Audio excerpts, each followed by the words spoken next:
Vincent ജോർജിന് intelligence ബ്യൂറോയിൽ നിന്ന് ഒരു ഫോൺ കോൾ വരികയാണ്.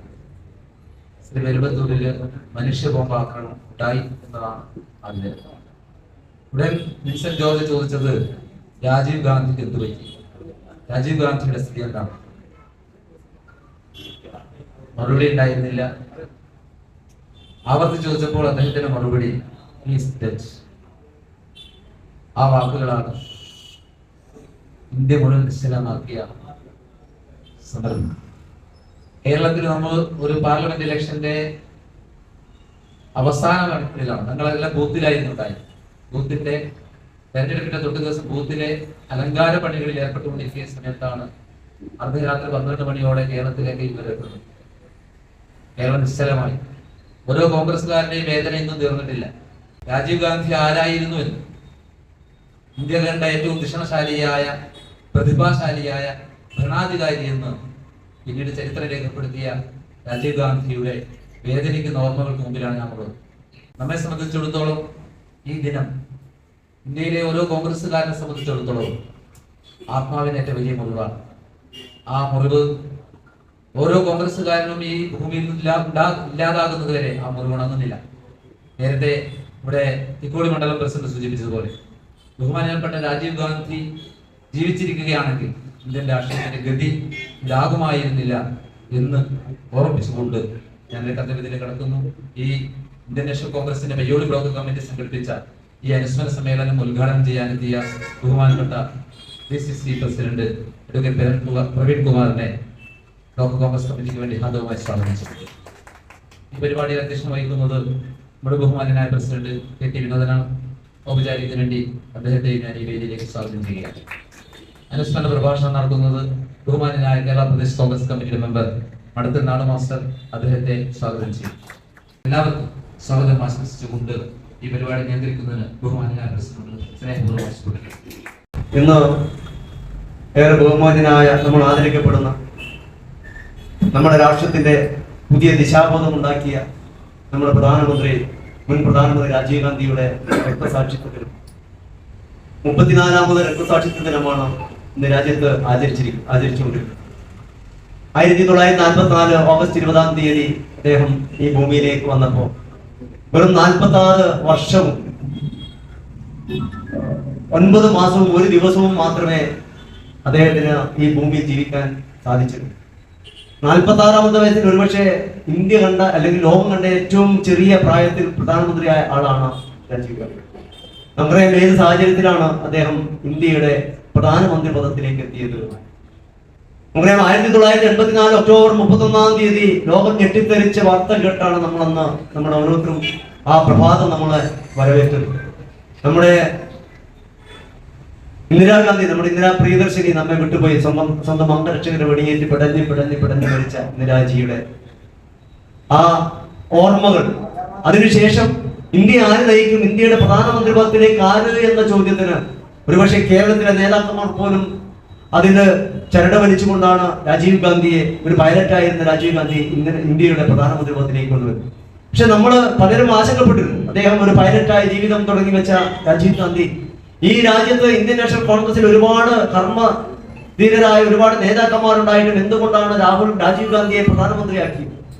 പക്ഷെ രാജീവ് ഗാന്ധി പ്രധാനമന്ത്രി ആയതിനു ശേഷം ലോകം കണ്ട ശാസ്ത്ര സാങ്കേതിക രംഗത്ത്, IT രംഗത്ത് ലോകം കണ്ട ഏറ്റവും വലിയ ഒരു പ്രധാനമന്ത്രിയായി ഈ രാജ്യത്തെ പെട്ടെന്ന് തന്നെ അത്യുന്നതങ്ങളിൽ നിന്ന് ഉന്നതങ്ങളിലേക്ക്, രാജ്യത്തിന്റെ വികസിത രാജ്യങ്ങളുടെ പട്ടികയിലേക്ക് എടുത്തുയർത്താൻ അദ്ദേഹത്തിന് സാധിച്ചു. നേരത്തെ ഇവിടെ പലരും സൂചിപ്പിച്ചു. സാമ്പിത്രോട എന്ന് പറയുന്ന കഴിവുള്ള ആളുകളെ ഉപയോഗപ്പെടുത്തിക്കൊണ്ട് അദ്ദേഹം ഉപയോഗിച്ചത് ഈ രാജ്യത്തിന്റെ ഏറ്റവും നല്ല IT രംഗത്ത് ഏറ്റവും ലോക രാജ്യങ്ങൾക്ക് മാതൃകയാകുന്ന പ്രവർത്തനം കാഴ്ചവെച്ച് തുടങ്ങുമ്പോഴാണ് 1991 മെയ് 21-ാം തീയതി ഇതുപോലെ ഒരു ഇലക്ഷനിൽ, പാർലമെന്റ് ത്രിതല പഞ്ചായത്ത് ഇലക്ഷനിൽ തമിഴ്നാട്ടിലെ ശ്രീപെരുമ്പത്തൂരിൽ തനു എന്ന് പറയുന്ന ഒരു യുവതി, ഞാനും നിങ്ങളും ദൃശ്യമാധ്യമങ്ങളും നമുക്ക് എപ്പോഴും ആ വീഡിയോ കാണുമ്പോൾ സങ്കടം സഹിക്കാൻ കഴിയില്ല. കുറെ ആളുകൾ അദ്ദേഹത്തിന്റെ മാലയിടാനും ആരാർപ്പണം അണിയിക്കാനും വരുമ്പോ കറുത്ത ഒരു സ്ത്രീ വരുമ്പോ BSFകാർ തടഞ്ഞു നിർത്തുന്നത് നമ്മൾ കാണുന്നു. പക്ഷേ രാജീവ് ഗാന്ധി പറഞ്ഞു അയാൾ വിടൂ എന്ന് പറഞ്ഞ് കൈകൊണ്ട് ആംഗ്യം കാണിച്ചപ്പോ ആ BSFകാരെ മാറ്റി ആ സ്ത്രീ കടന്നു വന്ന് രാജീവ് ഗാന്ധി ഹാരാർപ്പണം അണിയിക്കുന്നത് നമുക്ക് കാണാൻ സാധിക്കുന്നു. ഒരു നിമിഷം എല്ലാവരും ഞെട്ടിത്തെറിക്കുന്ന കാഴ്ച, എല്ലാവരും പൊട്ടിത്തെറിച്ച് 50 കഷണങ്ങളായി, മാംസ കഷണങ്ങളായി ചിതറിത്തെറിക്കുന്ന രാജീവ് ഗാന്ധിയെയാണ് ആ നിമിഷത്തിൽ നമ്മൾ കണ്ടത്. ആലോചിച്ച് നോക്കണം, ഒരു രാജ്യത്തിന്റെ പ്രധാനമന്ത്രി എല്ലാവരെയും ചേർത്ത് പിടിക്കുമ്പോൾ ആ ചേർത്ത് പിടിക്കുന്നതിൽ ഒരാളായി കടന്നു വന്ന് അദ്ദേഹത്തെ ഈ രാജ്യത്തിന്റെ പ്രധാനമന്ത്രി ഇല്ലാതാക്കിയ തീവ്രവാദികളുടെ പങ്ക് നമുക്ക് മനസ്സിലാക്കാം. അത് എന്തിനു വേണ്ടിയായിരുന്നു രാജീവ് ഗാന്ധിയും ഇന്ദിരാഗാന്ധിയും ഈ രാജ്യത്തിനു വേണ്ടി സ്വയം ജീവൻ അർപ്പിച്ചത് എന്ന് എനിക്കും നിങ്ങൾക്കും കൂടെ അറിയാൻ സാധിക്കും. കാരണം ഭീകരവാദത്തിനും അതുപോലെ തന്നെ മറ്റ് ഭീകരവാദികൾക്ക് സന്ധിയില്ലാതെ പ്രഖ്യാപിച്ചുകൊണ്ട്, അവരോട് ഒരു സന്ധിയും ചെയ്യില്ല എന്ന് പ്രഖ്യാപിച്ചുകൊണ്ട് പോകുന്ന ഭീകരവാദത്തിനെതിരെ, തീവ്രവാദത്തിന് അതിശക്തമായ നിലപാടെടുത്ത ഭരണാധികാരികളായിരുന്നു രാജീവ് ഗാന്ധിയും ഇന്ദിരാഗാന്ധിയും. അതുകൊണ്ടാണ് മൺമറഞ്ഞു പോയ 34 വർഷമായിട്ടും ഇന്ത്യ രാജ്യത്തിന്റെ മുക്കിലും മൂലയിലും ഓരോ വാർഡുകളിലും ബൂത്തുകളിലും മഹാത്മാവായ രാജീവ് ഗാന്ധിയെ സ്മരിച്ചുകൊണ്ട് നമ്മൾ മുന്നോട്ട് പോകുന്നു. 34 വർഷം പിന്നിട്ടിട്ടും അതുപോലെ ഒരു ഭരണാധികാരി ഇന്ത്യ രാജ്യത്ത് ഇന്ന് വരെ ഉണ്ടായിട്ടില്ല. ഇത്രയും ദിഷണാശാലിയായ IT രംഗത്ത് മാത്രമല്ല, നമ്മുടെ ശാസ്ത്ര സാങ്കേതിക രംഗത്ത് ലോകത്തിന് തന്നെ മാതൃകയാകുന്ന പ്രവർത്തനം കാഴ്ചവെച്ച് മുന്നോട്ട് പോയതാണ്. എന്നാൽ ദീർഘിപ്പിക്കുന്നത് നമുക്കറിയാം, നമ്മുടെ ത്രിതല പഞ്ചായത്ത് ഇലക്ഷൻ വരികയും ബഹുമാനപ്പെട്ട DC പ്രസിഡന്റ് വളരെ കൃത്യമായി ഇവിടെ സൂചിപ്പിക്കും. പാർട്ടി പരിപാടികൾ വരുമ്പോൾ മാറി നിൽക്കുകയും ഇലക്ഷൻ വരുമ്പോൾ അതോടനുബന്ധിച്ച് സജീവമാവുകയും ചെയ്യുന്ന ചില ആളുകളുണ്ട്. ഒരു കാര്യം വ്യക്തമായി പറയാം, ഒരു കാരണവശാലും അത്തരം ആളുകളെ ഒരു കാരണവശാലും വാർഡുകളിലേക്കോ അതുപോലെയുള്ള ഉന്നത സ്ഥാനങ്ങളിലേക്കോ പരിഗണിക്കുന്ന കാര്യം ഒരു കാരണവശാലും ഞാൻ ഈ ബ്ലോക്ക് പ്രസിഡന്റ് ആകുന്നിടത്തോളം വരെ സമ്മതിക്കുന്നു. കാരണം പാർട്ടി പരിപാടി ഇടുമ്പോൾ പാർട്ടിയുമായി സഹകരിച്ചുകൊണ്ട് പാർട്ടി പ്രവർത്തനങ്ങളിൽ പങ്കാളികളാകാത്ത ഒരാളെ പോലും, അത് ഏത് രീതിയിലാണ്, ഏത് ഗോത്രത്തിൽപ്പെട്ട ആളുകൾ, ഏത് മഹാനായാലും അത്തരം ആളുകളെ ഒരു കാരണവശാലും ഇത്തരം പ്രവർത്തനങ്ങൾ അല്ലെങ്കിൽ അതുപോലെ അധികാര സ്ഥിരാകേന്ദ്രങ്ങളിലേക്ക് കൊണ്ടുവരുവാൻ ഞാൻ ഉണ്ടാവില്ല. അതുപോലെ തന്നെ നേതാക്കന്മാരൊക്കെ കൂടെ നിൽക്കുമെന്ന് 100% എനിക്ക് ഉറപ്പാണ്. പരിപാടി വരുമ്പോൾ, പാർട്ടി പരിപാടി വെക്കുമ്പോൾ ആ പരിപാടി പങ്കാളിത്തം ഉണ്ടാകും. ഭാരവാഹികൾ വരാത്തത് വളരെ നിരുത്തരപരമായ ഗുരുതരമായ വീഴ്ചയാണ്. വളരെ പ്രധാനപ്പെട്ട, പ്രത്യേകിച്ച് ഇന്നത്തെ ദിവസം രാജീവ് ഗാന്ധിയുടെ ഓർമ്മകൾ അയവർക്കുന്ന ഈ സമയത്ത് നമ്മുടെയൊക്കെ പ്രതീക്ഷയായ അദ്ദേഹം മുൻ പ്രധാനമന്ത്രി, അദ്ദേഹത്തിന്റെ ഓർമ്മകൾ അയവർക്കുമ്പോൾ പോലും ഭാരവാഹികൾക്ക് പോലും വരാൻ കഴിയാത്ത ആളുകൾ എന്തിനാണ് ഈ അധികാരം കൊണ്ട് അല്ലെങ്കിൽ അതുപോലെയുള്ള അലങ്കാരമായി കൊണ്ട് നടക്കുന്നത്? ഞാൻ അതുകൊണ്ടാണ് ബഹുമാനപ്പെട്ട DC പ്രസിഡന്റ് സാക്ഷി നിർത്തി പറയുന്നത്, തീർച്ചയായും അത്തരം ആളുകൾ നാളുകളിൽ വന്നേക്കാം. അതാണ് നേതാക്കന്മാരോട് പറയുന്നത്. അത്തരം ആളുകൾ വരുമ്പോൾ ഒരു കാരണവശാലും അത്തരം അധികാര കേന്ദ്രങ്ങളിൽ അവരെ ഒരു കാരണവശാലും പരിഗണിക്കരുത് എന്ന് റിക്വസ്റ്റ് ചെയ്യാൻ കൂടി ഞാൻ ഉപയോഗപ്പെടുത്തി. എന്നാൽ ഞാൻ അതിലേക്കൊന്നും കടന്നില്ല. ബഹുമാനപ്പെട്ട DC പ്രസിഡന്റ് നാളെ തിരുവനന്തപുരത്ത് പരിപാടികൾ KPCC മീറ്റിംഗ് അദ്ദേഹത്തിന് നേരത്തെ ഇത് കഴിഞ്ഞാൽ കോർ കമ്മിറ്റി അദ്ദേഹം പങ്കെടുക്കേണ്ടതുണ്ട്. അതുകൊണ്ട് കൂടുതലൊന്നും സംസാരിക്കുന്നില്ല. മറ്റു കാര്യങ്ങളൊക്കെ മാറ്റി വെച്ചുകൊണ്ട് ഇന്ന് ഈ പരിപാടിയിലേക്ക് എത്തിച്ചേർന്ന നിങ്ങൾ ഓരോരുത്തരെയും ബ്ലോക്ക് കോൺഗ്രസ് കമ്മിറ്റിക്ക് കൊണ്ട് ഹൃദയത്തോട് ചേർത്ത് വെച്ച് അഭിനന്ദിച്ചുകൊണ്ട് ഈ പരിപാടി നിങ്ങൾ എല്ലാവരുടെയും ആശീർവാദത്തോടെ ഈ പരിപാടി ഔപചാരികം ഉദ്ഘാടനം ചെയ്തുകൊണ്ട് ഏറെ ബഹുമാനം മാനനീയമായ ഒരുപക്ഷെ ചരിത്രം വഴിമാറും ചിലർ വരുമ്പോൾ അതാണ് നമ്മുടെ കോഴിക്കോട് ജില്ലയിൽ ഒരുപക്ഷെ മറ്റ് ജില്ലകൾ പോലും മാതൃകയാണെന്ന പ്രവർത്തനം കാഴ്ചവെച്ച ആരാധ്യനായ ബഹുമാനായ നമ്മുടെ DC പ്രസിഡന്റിനെ ആദരപൂർവ്വം ഈ പരിപാടി ഔപചാരികം ഉദ്ഘാടനം ചെയ്യാൻ വേണ്ടി ക്ഷണിക്കാൻ നിർത്തുന്നു. Thank you. ഇന്നത്തെ ദിവസത്തിന്റെ പ്രത്യേകതയെക്കുറിച്ച് കോൺഗ്രസുകാരന് ആ ദിവസവുമായിട്ടുള്ള വൈകാരിക ബന്ധത്തെക്കുറിച്ച് സ്വാഗതം ആശംസിച്ച അഷ്റഫും അധ്യക്ഷ പ്രസിഡന്റ് ശ്രീ വിനോദനോട് പറഞ്ഞു. വിനോദന്റെ നേതൃത്വത്തിലുള്ള ബ്ലോക്ക് കോൺഗ്രസ് കമ്മിറ്റിയാണ് ഇന്ന് ഈ അനുസ്മരണ സമ്മേളനം. രാജീവ് ഗാന്ധി എന്ന ഭരണാധികാരി ഇന്ത്യൻ രാഷ്ട്രീയത്തിലേക്ക് കടന്നു വന്ന വഴികളെക്കുറിച്ച് അഷ്റഫും വിനോദനും പറഞ്ഞു. ഞാൻ അതിലേക്ക് കടക്കുന്നില്ല. കടന്നു വന്നതിന് ശേഷമുള്ള 3-4 കാര്യം പറഞ്ഞ് എൻ്റെ പ്രസംഗം അവസാനിപ്പിക്കാം. ഇന്ന് വയ്യോളിയിലെ മഹാത്മാഗാന്ധി ട്രസ്റ്റിനകത്ത് വെച്ച് നിങ്ങളെയും എന്തെങ്കിലും ഫോൺ എടുത്താൽ നമുക്ക് അമേരിക്കയിലുള്ള നമ്മുടെ സുഹൃത്തിനെ വിളിക്കാം. ഫോൺ അവിടെ കണക്റ്റ് ആവേണ്ട സമയമാണ്. ഈ രാജ്യത്തിന്റെ ഏത് ഭാഗത്തും ഈ ലോകത്തിന്റെ എവിടെയുള്ള ആരെയും നമുക്ക് 10-30 വർഷക്കാലം മുമ്പ് പയ്യോളിയിൽ നിന്നും കോഴിക്കോടേക്ക് വിളിക്കണമെങ്കിൽ ട്രങ്ക് ബുക്ക് ചെയ്ത് കാത്തു നിൽക്കണം. ചിലപ്പോൾ ലൈറ്റ്നിങ് കാർഡ് അല്ലെങ്കിൽ ഇതായിട്ട് വഴിയുണ്ടായിരുന്നു. 35 വർഷം മുമ്പ് അതായിരുന്ന അവസ്ഥയെങ്കിൽ പയ്യോളിയിൽ നിന്നും കോഴിക്കോട്ടേക്ക് ഫോൺ ചെയ്യാൻ ട്രങ്ക് ബുക്ക് ചെയ്ത് കാത്തിരുന്ന പയ്യോളിക്കാർക്ക് ഇന്നിവിടെ ഇരുന്ന് കയ്യിലെ ഫോൺ എടുത്ത് അമേരിക്കയിലാണ് വിളിക്കുക. 1990 എനിക്ക് ഓർമ്മയുണ്ട്. എൻ്റെ സഹോദരി ഭർത്താവൊക്കെ വിദേശത്തായിരുന്നു. ഞാൻ അവരൊന്ന് ഫോൺ കിട്ടാൻ വേണ്ടി ടെലിഫോൺ ബുക്ക് ചെയ്ത് 2 ദിവസം കാത്തിട്ടുണ്ട്. അങ്ങനെയുള്ളൊരു നാട്ടിലാണ് ലോകത്തിലെവിടെയും നമുക്ക് നമ്മുടെ ഇരിക്കുന്നത് വിളിക്കാവുന്ന ഒരു സംവിധാനം ഉണ്ടായിരുന്നു. Tele communication revolution. അത് ഈ രാജ്യത്ത് നടപ്പിലാക്കിയ ഭരണാധികാരി ശ്രീ രാജീവ് ഗാന്ധി. പിന്നീട് നമുക്കറിയാം രാജീവ് ഗാന്ധി കമ്പ്യൂട്ടർ കൊണ്ടുവന്നു. അന്ന് ഈ നാട്ടിലെ കമ്മ്യൂണിസ്റ്റ് നിർമ്മിച്ചൊരു മുദ്രാവാക്യമുണ്ട്: തൊഴിലെത്തിക്കൂ കൈകളിൽ ആദ്യം, എന്നിട്ടാവാം കമ്പ്യൂട്ടർ. 21ാം നൂറ്റാണ്ടിൽ ഭാരതനാടനെ എത്തിക്കാൻ തേരുതെളിക്കും രാജീവേ, തൊഴിലെത്തിക്കൂ കൈകളിൽ ആദ്യം, എന്നിട്ടാവാം കമ്പ്യൂട്ടർ. അന്ന് ഈ രാജ്യത്തിലെ കമ്മ്യൂണിസ്റ്റുകാരൻ നഖശിഖാന്തം എതിർത്ത് അപമാനിച്ച് അവഹേളിച്ച് പരിഹസിച്ച് വിമർശിച്ച കാര്യം നിങ്ങൾക്ക് എനിക്ക് ഓർമ്മയില്ല. ഇന്ന് CPM-ന്റെ പുതിയ സംസ്ഥാന കമ്മിറ്റി ഓഫീസ് ഉദ്ഘാടനം ചെയ്തു. ചില ജില്ലാ committee office, area committee office, local committee office, എന്തിന് ഓരോ സഖാവിന്റെ പോക്കറ്റിലും അത് കമ്പ്യൂട്ടറാണ്. സഖാക്കൾക്ക് നേരം കൊടുക്കാൻ ഒരുപാട് നേരം കഴിയുമെന്ന് ആളുകൾ പറയുന്നത് കേട്ടിട്ടുണ്ട്. സത്യമായിട്ട് ഈ രാജ്യത്ത് കമ്പ്യൂട്ടർ കൊണ്ടുവന്നതിന്റെ ഒരു കാര്യം സാം പിത്രോയുടെ പുസ്തകത്തിൽ ഞാൻ വായിച്ചിട്ടുണ്ട്. നേരത്തെ പറഞ്ഞ പോലെ സാം പിത്രോദായി ടെലികമ്മ്യൂണിക്കേഷൻ വിപ്ലവത്തിന് രാജീവ് ഗാന്ധിയെ, അതുപോലെ തന്നെ കമ്പ്യൂട്ടർ വിപ്ലവത്തിന് സഹായിച്ചൊരു എക്സ്പേർട്ടായിരുന്നു. സാം പിത്രോദ പുസ്തകത്തിൽ പറയുന്നത് ഇങ്ങനെയാണ്: പ്രധാനമന്ത്രിയുടെ ഓഫീസിൽ കമ്പ്യൂട്ടർ വെക്കുന്ന ഒരു കാര്യം പറഞ്ഞു. അന്ന് ആ ഓഫീസിൽ 32 ജീവനക്കാരുണ്ട്. 32 പേരും എതിർത്തു, പറ്റില്ല. അന്ന് അവിടെ 14 ടൈപ്പ് റൈറ്റിംഗ് മെഷീനാണ്.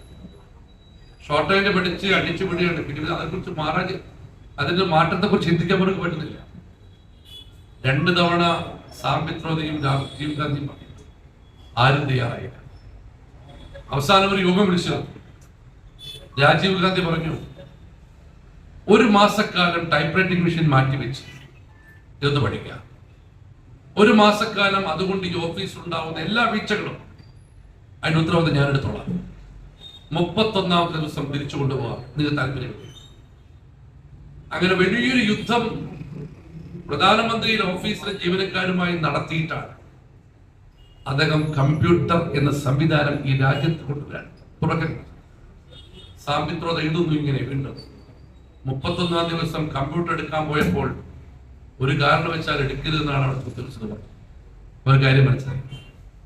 അങ്ങനെയാണ് ഈ രാജ്യത്ത് കമ്പ്യൂട്ടർ, ടെലഫോണും മൊബൈൽ ഫോണും കമ്പ്യൂട്ടറും ഇല്ലാത്ത നാടിനെ കുറിച്ച് നിങ്ങൾക്ക് വേണ്ടി ചിന്തിക്കപ്പെട്ടു. അന്ന് നമ്മൾ ചിന്തിച്ചിരുന്നില്ല. പക്ഷേ രാജീവ് ഗാന്ധി പറയുന്നുണ്ട്, I have nursed a dream, a dream of India which is 25 years after India. 25 വർഷക്കാലത്തിന് ശേഷമുള്ള ഇന്ത്യയെ അന്ന് സ്വപ്നം കണ്ടതാണ്. നിങ്ങൾ ഞാനും പൊതുപ്രവർത്തകരാണ്. നമ്മൾ ചിന്തിക്കുന്നത് 25-ലെ ലോക്കൽ ബോഡിയും മാക്സിമം 26 അസംബ്ലിയുള്ളൂ. അദ്ദേഹത്തിന്റെ ചിന്ത 25 വർഷക്കാലത്തിന് ശേഷമുള്ള ഇന്ത്യയെ. ഇന്ന് നമ്മുടെ റോഡിൽ ഒരുപാട് കാറുകളുണ്ട്. ഇന്നോവയുണ്ട്, ഫോർച്യൂണർ ഉണ്ട്, ബെൻസ് ഉണ്ട്. ഒക്കെ ഈ രാജ്യത്തെ വിദേശ കാറുകൾക്ക് ഇറക്കുമതിക്ക് അനുമതി കൊടുത്തതും പ്രിയപ്പെട്ട രാജീവ് ഗാന്ധി.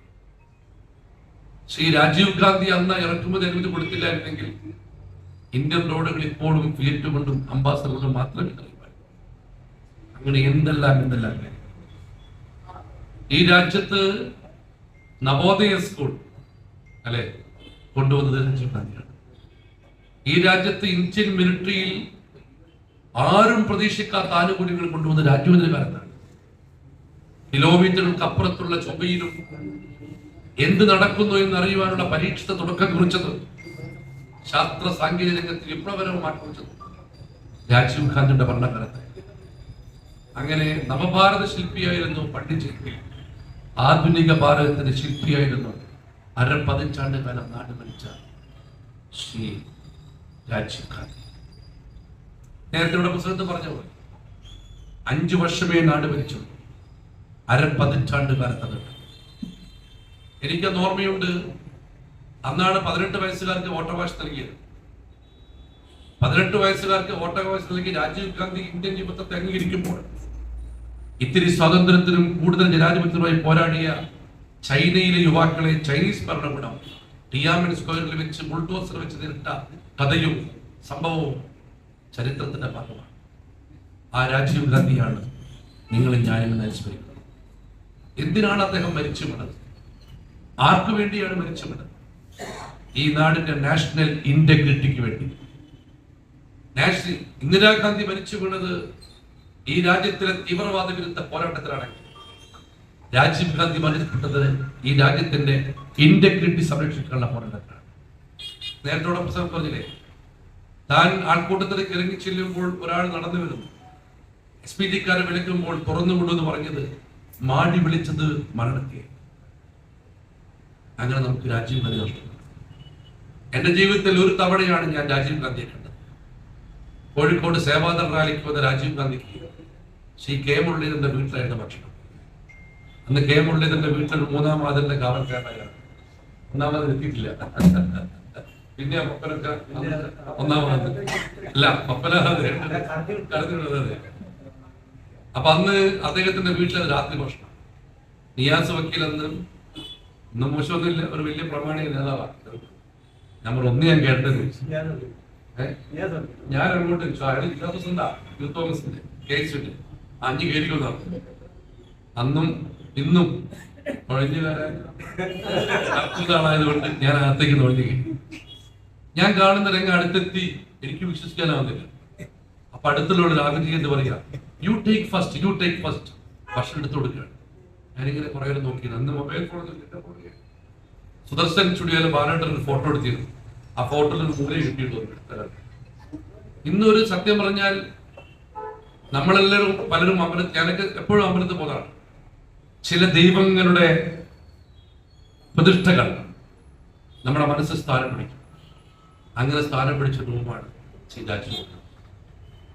ഞാൻ പലപ്പോഴും രാഹുൽ ഗാന്ധിയുമായി അടുത്ത കാലത്ത് എനിക്ക് ഒരുപാട് ഇടപെടാൻ അവസരം ലഭിച്ചു. ദൈവത്തിന്റെ അനുഗ്രഹം കൊണ്ട് നിങ്ങളുടെ ആ രാഹുൽ ഗാന്ധിയുമായി ഞാൻ ഇടപെടുമ്പോഴും അടുത്തിരിക്കുമ്പോഴും സംസാരിക്കുമ്പോഴും ഒക്കെ എന്റെ മനസ്സിൽ ആ അപൂർവ വ്യക്തിത്വം കൊണ്ട് ഒരു നോട്ടം കണ്ടതിന്റെ തോന്നൽ, എന്റെ ചിന്തകളാണ് എന്റെ മനസ്സിൽ. ഇന്ന് രാജീവ് ഗാന്ധി നമ്മോടൊപ്പം ഇല്ല. രാജീവ് ഗാന്ധി ഇല്ലാത്ത ഇന്ത്യയുടെ സ്ത്രീ ഞാൻ പറയേണ്ട. രാജീവ് ഗാന്ധി ഇല്ലാത്ത ഇന്ത്യയിൽ ഗാന്ധിജി അപമാനിക്കുന്നു. രാജീവ് ഗാന്ധി ഇല്ലാത്ത ഇന്ത്യയിൽ നെഹ്റുവിനെ അപമാനിക്കുന്നു. രാജീവ് ഗാന്ധി ഇല്ലാത്ത ഇന്ത്യയിൽ നെഹ്റു കുടുംബത്തെ അപമാനിക്കുന്നു. രാജീവ് ഗാന്ധി ഇല്ലാത്ത ഇന്ത്യയിൽ കോൺഗ്രസിനെ അപമാനിക്കുന്നു. ആ ഭരണകൂടമാണ് നാട് ഭരിക്കുന്നത്. രാജീവ് ഗാന്ധി അന്ന് പളനിയപ്പെടുത്തിയിട്ടായിരുന്നുവെങ്കിൽ നിങ്ങൾക്ക് ഒരു സംശയവും വേണ്ട, ഈ BJP എന്നുള്ള സാധനം ഇന്ത്യയിൽ ഉണ്ടാവില്ലേ? ആ മഹാനായ നേതാവിനെ നഷ്ടപ്പെട്ടു. രാജീവ് ഗാന്ധി രാജ്യത്തിന് വേണ്ടി മരിച്ചു വീണ നേതാവാണ്, ഭരണാധികാരിയാണ്. അദ്ദേഹത്തിന്റെ സമാധിയെ വീരഭൂമിയിൽ ഇന്നുവരെ പോയി അനുശോചന ആദരാജ്ഞ അർപ്പിക്കാത്തൊരു പ്രധാനമന്ത്രി ഉണ്ടെങ്കിൽ അദ്ദേഹത്തിന്റെ പേരാണ് നരേന്ദ്രമോദി. അടൽ ബിഹാരി വാജ്പേയി പോലും പോയിരുന്നു, അദ്ദേഹം പോയിട്ടില്ല. അദ്ദേഹം ട്വിറ്ററിലൂടെയാണ് ഇന്ന് ഈ രക്തസാക്ഷിത്വത്തിൽ നമുക്കൊരു പ്രതിയെടുക്കുന്നത്. നമുക്ക് ഈ നാടിനെ തിരിച്ചുപിടിക്കണം. വൈദേശിക ശക്തികളിൽ നിന്നും കയ്യിൽ നിന്നും രാജ്യത്തെ മോചിപ്പിക്കുവാൻ നമ്മളെ പൂർവികർ പോരാടിയ പോലെ ഈ ഫാസിസ്റ്റുടെ കയ്യിൽ നിന്ന് നമുക്ക് രാജ്യത്തെ മോചിപ്പിക്കണം. ആ പോരാട്ടത്തിന് രാജീവ് ഗാന്ധിയുടെ സ്മരണയിൽ നിന്ന് നമുക്ക് ആവേശം കൊള്ളാം എന്ന് മാത്രമായി. മറ്റു രാഷ്ട്രീയങ്ങളൊന്നും പറയുന്നില്ല. 2025 2026 വളരെ പ്രധാനപ്പെട്ടതാണ്. 2026 കേരളത്തിൽ കോൺഗ്രസ് തിരിച്ചു വന്നില്ലെങ്കിൽ ഇന്ത്യയിൽ കോൺഗ്രസ് ഉണ്ടാവുമെന്ന് നിങ്ങൾ ചിന്തിക്കണം.